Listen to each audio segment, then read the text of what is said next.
just I don't know, just the fact that the pattern is like this template and you really fill it in and give it life by using these different colors and these different textures.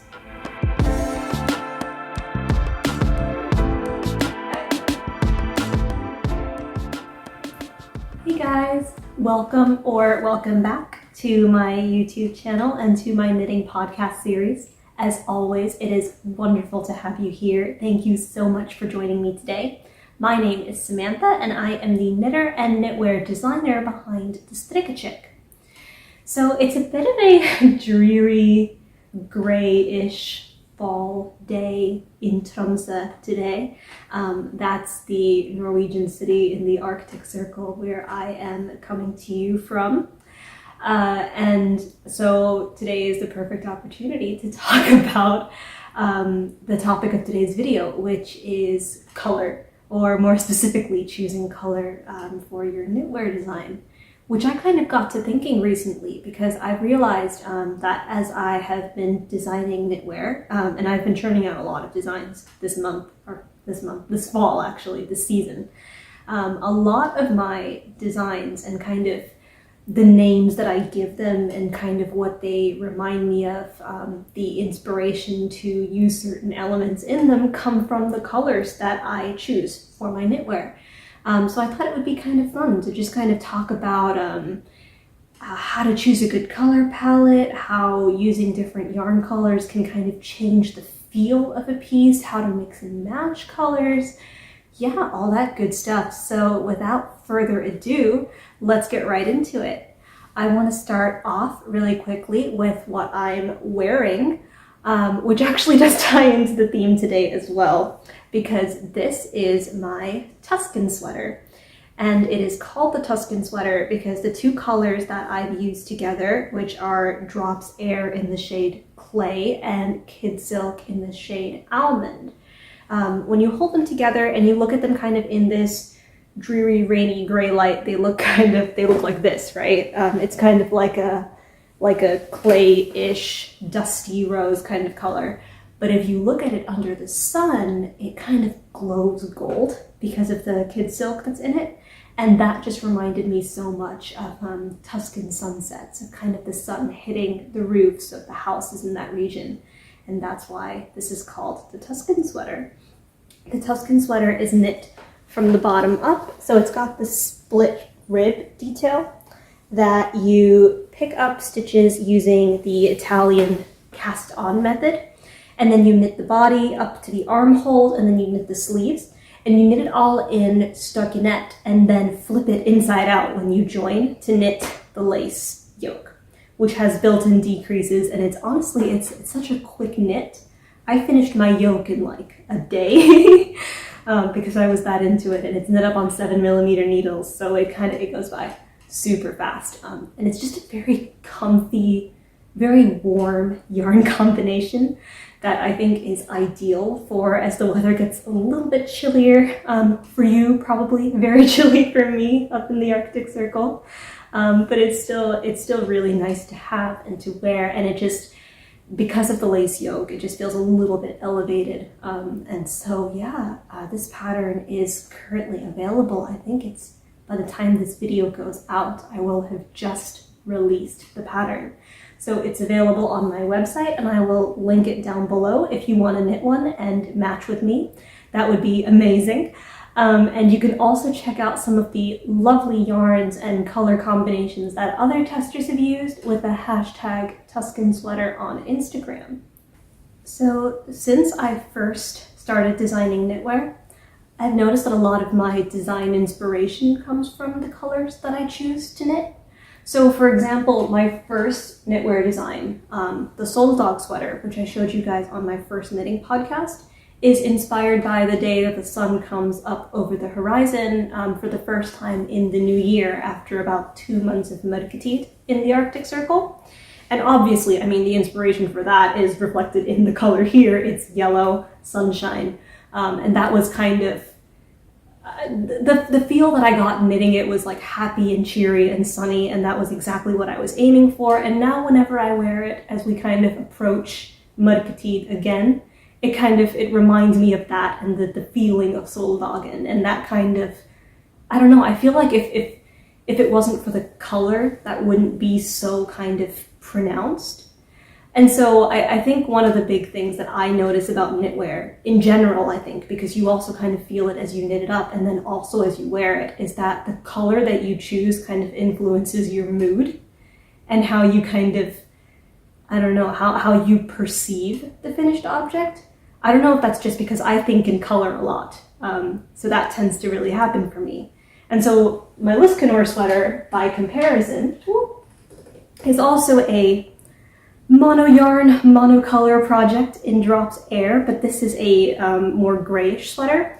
So when I wear it, I feel a little bit more kind of Scandinavian, a little bit more, I don't know, it's everyday kind of casual wear. It goes with everything. You can dress it up, dress it down. It doesn't have like a very specific kind of, it's not as much of a statement piece, but it also, I mean, I don't know, it feels a little bit more kind of grounded and kind of like a timeless piece. And that kind of is what neutrals are to me. They're kind of, you know, you wear them every day, but they're not particularly stand out. But if you want a piece to be really kind of the center point of your entire ensemble, then using a really eye-catching bright color would be useful for that. And there are also trendy colors that you can think about as you knit with, but it's also important, I think, because a lot of the colors that we see trending right now are very, very bright, kind of 80s reminiscent shades.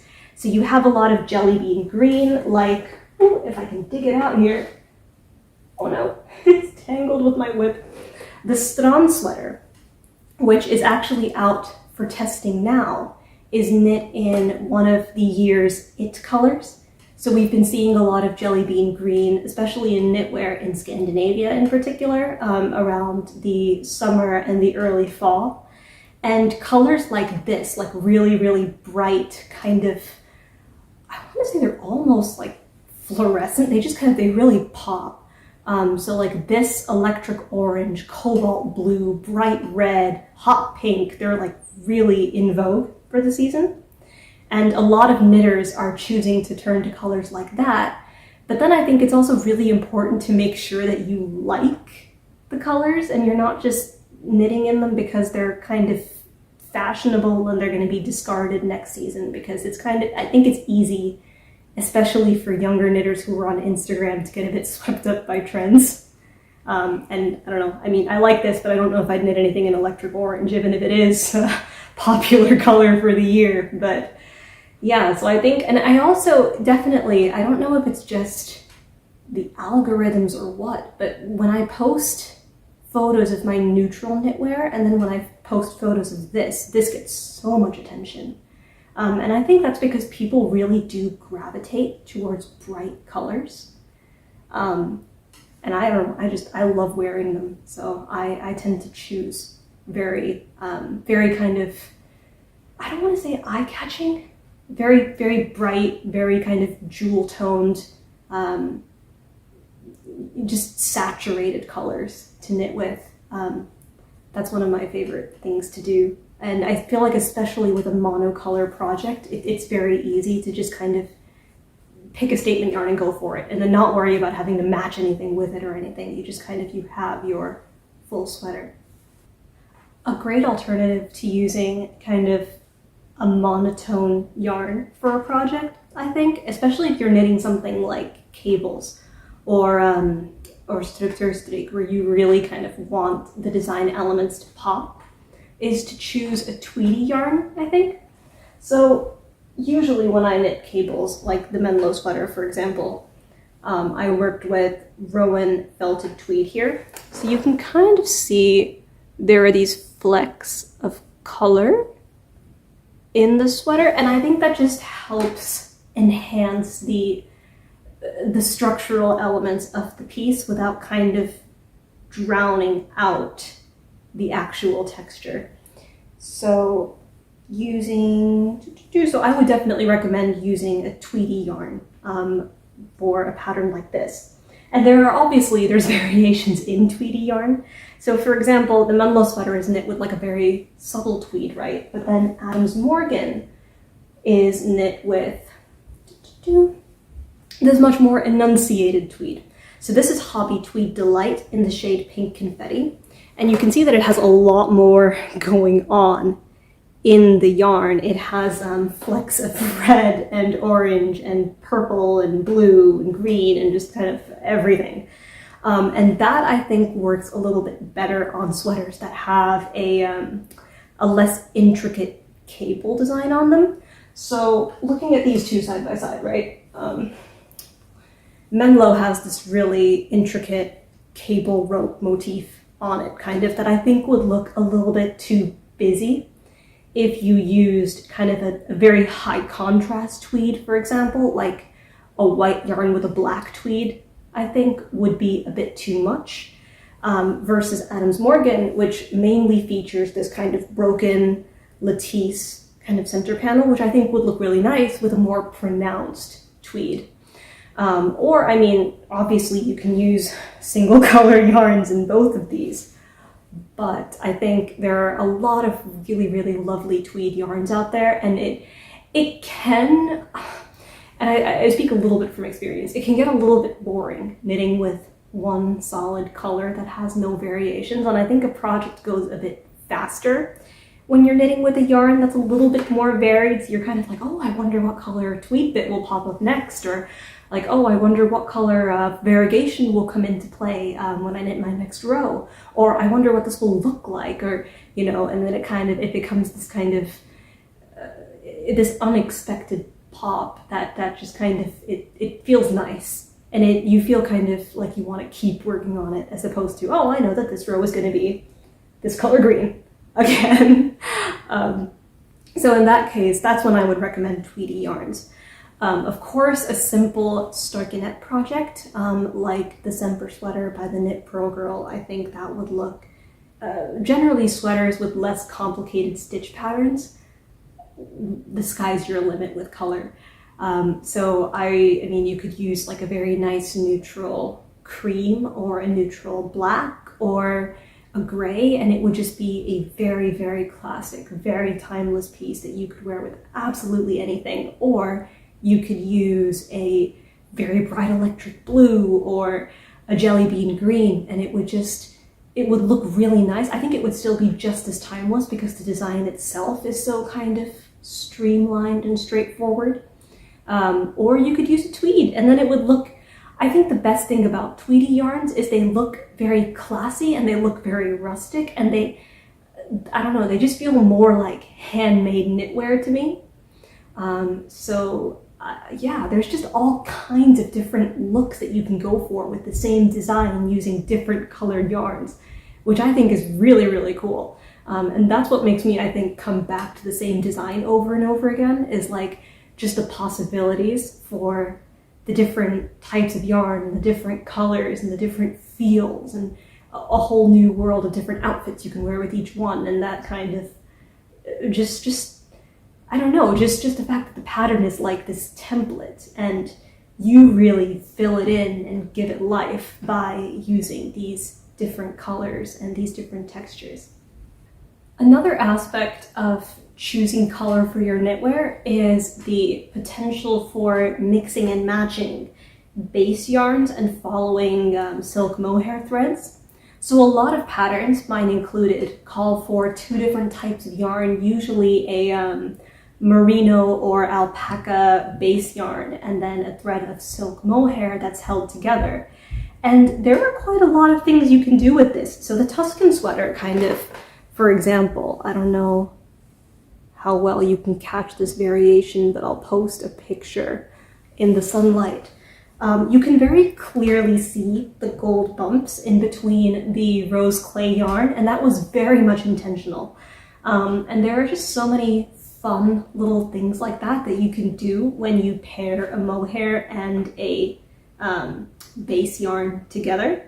So for example, even when your mohair yarn and your base yarn are kind of the same color, like in the Stone sweater, I don't know if you can see very well. Everything's a little bit more blue tinted today.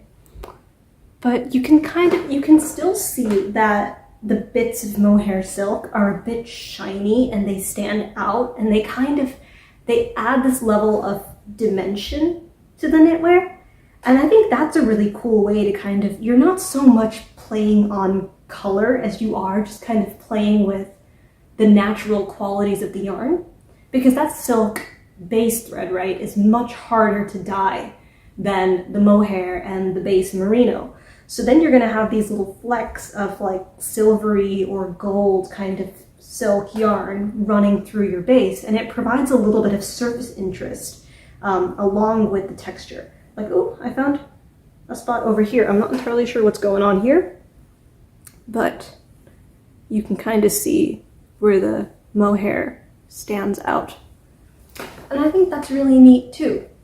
And then the same thing with the Soul Dog sweater, where it is a yellow mohair yarn that's held together with drop soft tweed. And so you can see a little bit of variegation, both in the tweed and then also where the silk mohair threads are running in with the yarn. And then obviously there are a lot of projects that I've tried to find a really good match between the silk mohair and the base merino. And then there are some projects for which that wasn't either possible or that I didn't really want to do that for. I can dig it out here. This is the Arrakis pullover by Joni Knits Things, and I used Drops Nepal in Forget Me Not Blue and Drops Kid Silk in the shade Jean Blue. And so Drops Nepal Forget Me Not Blue is kind of this this very, very bright, it's like a more saturated sky blue, I want to say. But then adding in the Jean Blue Kid Silk, yeah, that's focused. Yeah, so it just it adds this darker hue to the sweater. So not only are you mixing and matching and getting that kind of little bit of variegated silk mohair in, but you're also kind of changing the color of your finished object by using a darker or a lighter mohair yarn. So that's kind of a way that you can work using these different qualities of yarn and get a whole different color. Or what you could do, if I can dig this out, is mix two entirely different colors of yarn together and make something like this. So this is the Weekday Vest by Marta Dibdal, and it called for Drops Nepal, the same thing, Drops Nepal with Drops Kid Silk. And instead of using the same color, I used Drops Nepal in the shade Off-White and Drops Kid Silk in the shade Almond. And you get this really nice kind of marled texture, which I think is really neat. And so you can use a more, because this is mostly a Strikkechick, so I figured it would be okay to use these two different colors together, and then you get a little bit more kind of just variegation and surface interest on the pattern. So in these kinds of garments, it's honestly, it reminded me a little bit of cinnamon and sugar together. This combination of colors, it's my favorite cereal, Cinnamon Toast Crunch, which is criminally expensive in Norway, you guys. It's like $13 for a box. Send help. But yeah, this kind of, it lends a unique character to the finished project.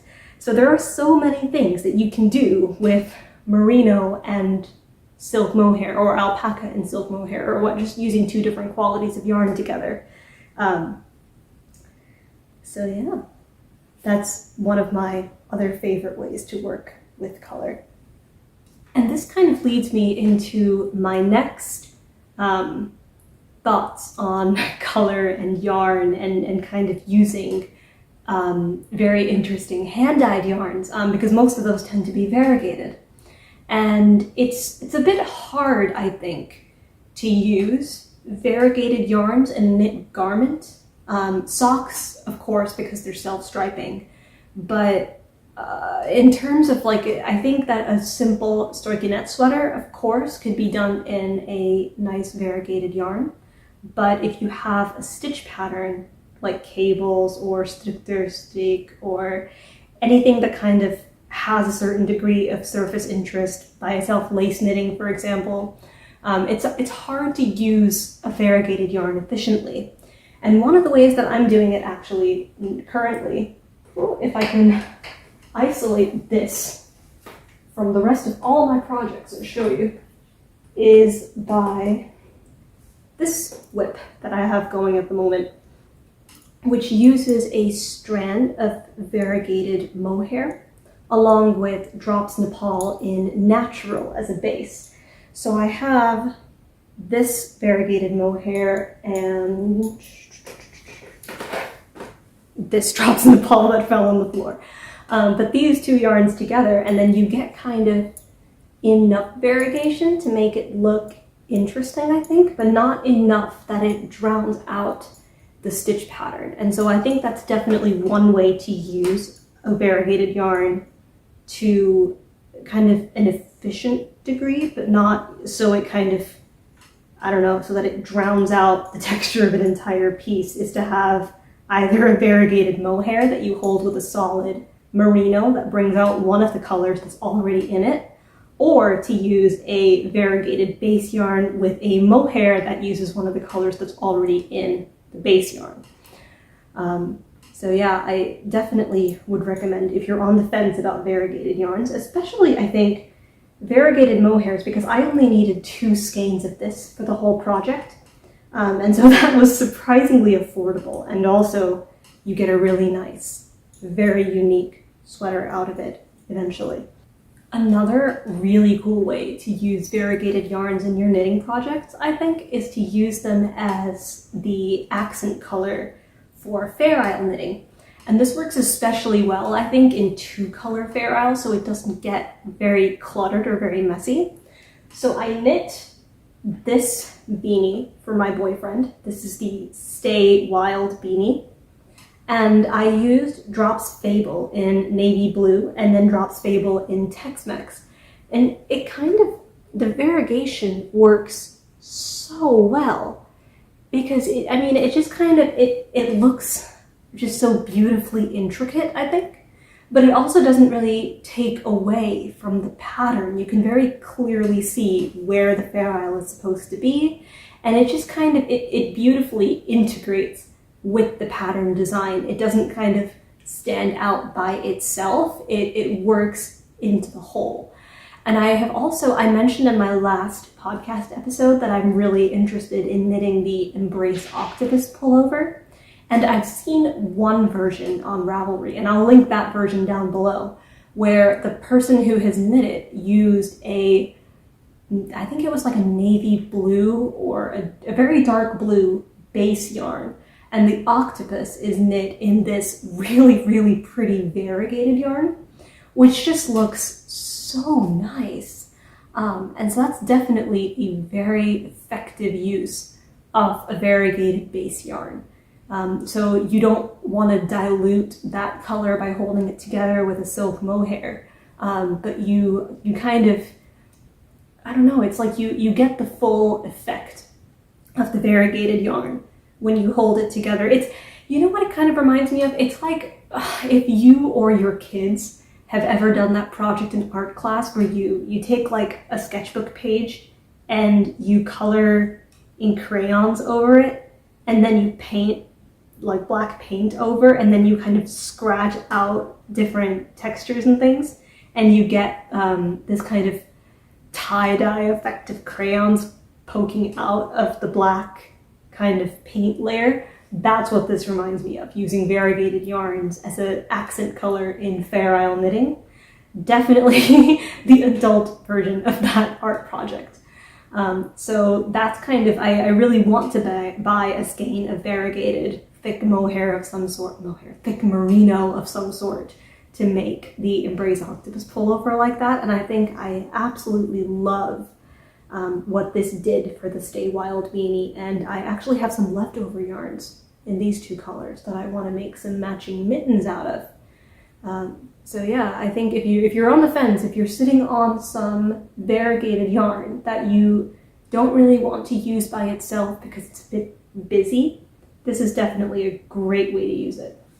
So now on to the topic that everybody thinks of when they think choosing colors, colorwork knitting.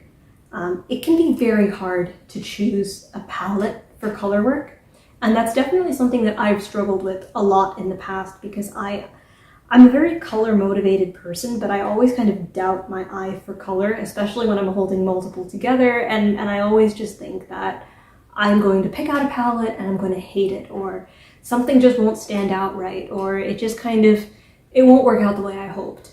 So there are a couple things that I do to avoid this happening.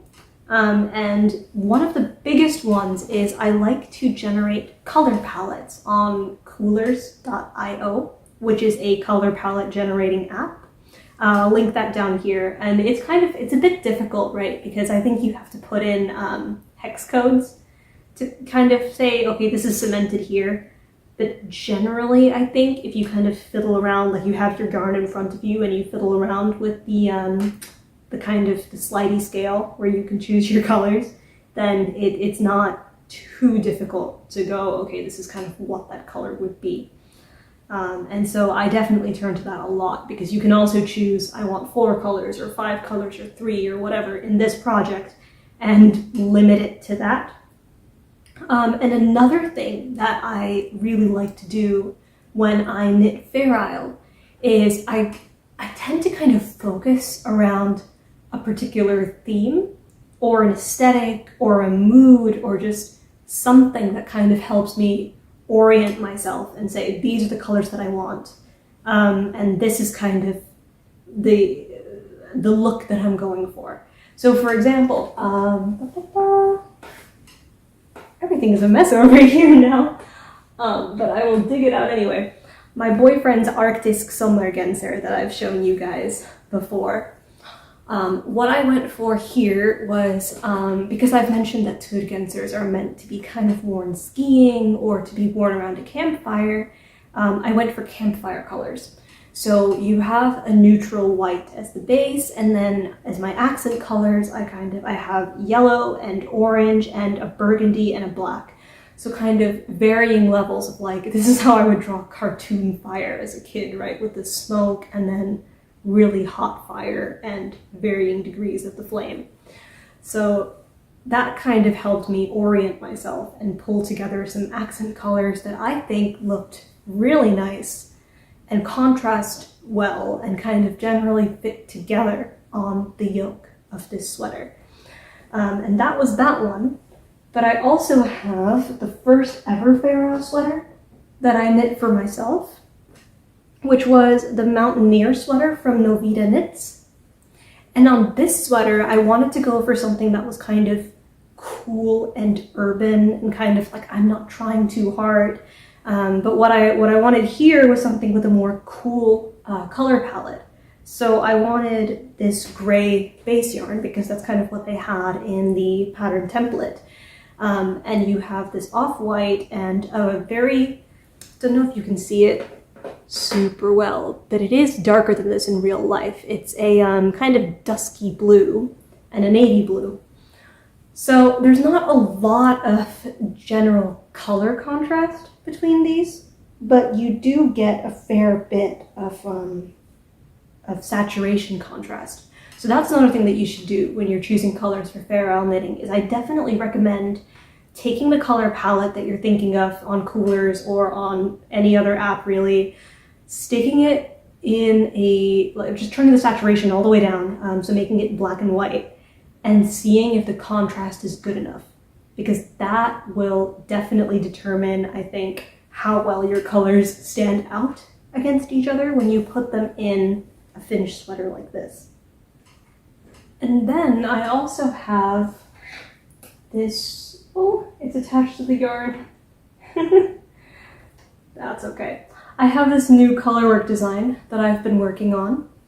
That is kind of, it's a different palette of inspiration, I think, than the other sweaters that I showed you. Because this, I wanted to do it very kind of fall in New England. I wanted it to be kind of one of those sweaters that you could wear surrounded by yellow and orange leaves. And it kind of just, it looks very rustic. It looks very kind of, I mean, pumpkin picking. It's a feeling. It was inspired more by, I don't know, like a mood, and what colors fit well into it. And that's kind of how I thought about it as I was choosing colors for this. And I think another thing to kind of think about is the tone of so even if you're using neutrals, and I think this is the sweater where I really started getting into neutrals, because all of my designs have been very, very bright colored. But there's definitely cool neutrals and warm neutrals. And I think it's nice to have designs where you stick to the same type of neutral, either warm or cool. And I think that really helps with the cohesiveness of an entire colorwork project. So for example, I want to knit a colorwork sweater by Minka Newman called the Hope Bee sweater. And I want to use this as my base yarn, which is kind of a very pink toned peachy beige. I don't know if that's picking up well. It is getting a little bit dark out now, so maybe not the best time to talk to you guys about color, but here we are anyway. I'll put the color codes up so you can check them out online too, just in case the color isn't picking up very, very well. But this is what's going to be my base color. It's a pinky peachy beige. It's a very warm toned beige, and because I'm using this, these are my accent colors. So this is a warm orange. It's kind of I think it might be the same orange that I used in my boyfriend's Arktisk Sommergenser. It is very, like, it's kind of, it's more yellowy. It's more of a yellow orange. And this is kind of the same brown as what I've used in my, my new colorwork design. See if I can actually hold these up together. I know it's going to be a bit rough because the yarn is still attached to the needles, but I'm going to try to show you these two colors side by side. So they're a pretty similar color. So there's my warm neutral, and this is a very warm blue. So I had initially chose something that was called, I think it was Heaven Blue Heather, to knit with, and it was a very kind of, if you've seen Drops Air in the shade Fog or a color like that, it was very much a sky blue, which is really pretty, but it's also very cool. It has more purple tones than anything else, and I think this is it's a very turquoisey blue, right? It has warmer blue tones in it. It's not so much a cool neutral as it is a warm neutral, and so it's not a neutral at all. It's not so much a cool color as it is a warm color. That's what I meant to say. So I think because these are all kind of warm colors, then they fit really well together in a palette. And that's just kind of, I mean, I didn't even realize it as I picked them out, and then I was thinking about this video, and then I was like, all right, these actually do fit well together, and that's my reason for kind of going, I don't want this color, I want this color. Because you get kind of a cohesiveness here, even though the colors are so distinct that they will stand out well together in a Fair Isle sweater. And I think that really is the key to Fair Isle. And obviously it's much easier when you have 2-color Fair Isle versus when you have 4 or 5 color, is getting a palette that kind of, the color tones are similar enough, but they also have a really nice contrast with each other. And that can be hard to do for sure, but I think generally it's enough to just kind of take a look at a palette, and there are a lot of really inspiring ideas on Instagram as well, with many different colorwork knits. And then there's also coolers, and that's really why I recommend using that, is because you can really see how different colors look like together before you even go out and buy the yarn. So you're just kind of like, I need a warm dark brown, and there you go. Then you can look through your local yarn store and see what really matches up with this, what has the look and the feel that I'm going for, that I can use for my colorwork project. And then the last kind of Fair Isle but not Fair Isle project that I kind of always refer back to when I talk about color matching is one of my favorite sweaters in my wardrobe, actually. This is the Meli Mellow sweater by Yasmin Knits, which actually I made this from my leftover yarn stash. And so that was a fun little exercise in how to mix and match and choose a good color palette in colors that I already had. And the vibe that I tried to go for here generally was I wanted to use warmer neutrals. So I have this kind of, it's like a cream kind of off-white at the bottom, and you've got navy blue and a kind of beigey brown and black. And that was kind of it. I didn't want to use any grays or anything else that would deviate from my warm neutral palette. And along with that, I just wanted to have a couple of accent colors that would stand out. And that was the Forget-Me-Not blue, which was left over from the Arrakis pullover that I showed you earlier from Joan Knits Things, and a green Drops Nepal, like an olive green, which I'll hold that up for you so you can see it better. Yeah, right there, that olive green and this blue. And so I think kind of minimizing the standout colors that you use and then kind of capping the number of neutrals, that's what really helped me here. When dealing with so many colors at once, was it was like, this is the palette that I have, this is the palette that I'm sticking to, I am not adding anything in, this is it. So I definitely think that kind of sticking with what you decide and then not deviating, that can help you have a nice cohesive sweater at the end, even if it's something, because like I've seen a lot of spot sweaters by Anne Wenzel. That's a great leftover yarn sweater, and obviously the Meli Mellow as well. Colored Crosses, also by Anne Wenzel. She has some great leftover yarn projects. But as I've been looking through my stash again, I think one of the things that I keep in mind when I choose colors for those is to not go too nuts and to figure out a profile and to stick with it. And that kind of, as you're knitting it up and you don't quite know what it's going to look like, you do know that it'll be cohesive at the end because you have decided on your palette and it is a done deal. Which can be hard, I think. I really wanted to go a little bit rogue multiple times on this, but yes, I think kind of reining it in was key. So the last kind of color choosing, mixing, matching that I wanted to talk to you about is marling, which is kind of, when you think of marling, you think of Petite Knits marble sweater, which is definitely kind of, I think, where that really took off. And there are multiple different ways that you can, so basically what it is, for those of you who don't know, I'm bringing back my, my lovely little weekday vest, is when you take two colors that don't match and you knit them together so that you can very clearly, it's not so that they create a different color, kind of, like I showed you with the Arrakis pullover, but it's so that they create this marled effect where you have kind of a mix and match of which color is dominant in which stitch, depending on which one ends up on top and which one ends up on the bottom, and kind of you get this really interesting color play going on in your knit that kind of, it looks a little bit like just this really unintentional pop of color in different places, which is kind of what you get from the silk mohair here. And I've also done this on my, all the way in the corner, my glacier mittens. So this is my pair of glacier mittens that I knit for myself in leftover yarn.